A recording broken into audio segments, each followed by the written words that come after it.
ఎవ్వరు జూత్తలేరు కానీయే కాక. నీళ్ళెక్కువైనా మంచిదే గాని గ్యాస్ తక్కువయ్యేటట్టు చూసుకో. చారాన ఖర్చుకు బారాన లాభం తీయాలె. ఆ గట్ల. వాహ్ మస్తు గలుపుతాండుల్లో కాక.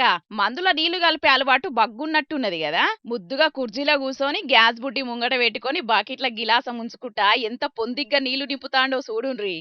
ఊపి కుదిచ్చి కుదిచ్చి పోతున్నాడు గదా మళ్ళా.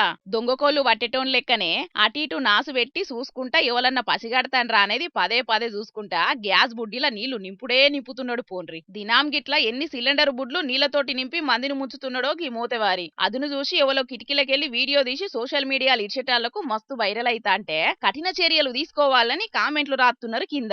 లక్నో పట్నంలోనట గిది. నీళ్లు నింపుతున్నోడు ఎవలో కూడా కాదు, గ్యాస్ డెలివరీ చేసేటోడే ఉన్నట్టున్నాడు. ఆ డ్రెస్సు ఆ వాలకం చూస్తాంటే. అయినా అట్టప్పుడే గ్యాస్ సిలిండర్లల్లో నీళ్లు నింపుతారు కొందరు కక్కుర్తిగాళ్ళు. ఇక ఇప్పుడు బొచ్చ డిమాండ్ ఉన్నది కాబట్టి ఊకుంటారా తాతలు. హుషారు పిట్టెలాయే కల్తీ చెయ్య తప్పించిపోతుంటారు గిట్లా. మరి దీని మీద అధికారులు ఏం చర్యలు తీసుకుంటారో చూడాలి గాని చూస్తాండ్రు కదా పబ్లిక్. వస్తువు పిరమైనా తిప్పలే ఉన్నది, వస్తువుకు డిమాండ్ పెరిగినా తిప్పలే ఉన్నది. కాబట్టి గిసొంటి మోసాల పట్ల ప్రజలు చాలా జాగ్రత్తగా ఉండాలని మా జోర్దార్ వార్తల తరపున కోరుతున్నాం ఇక.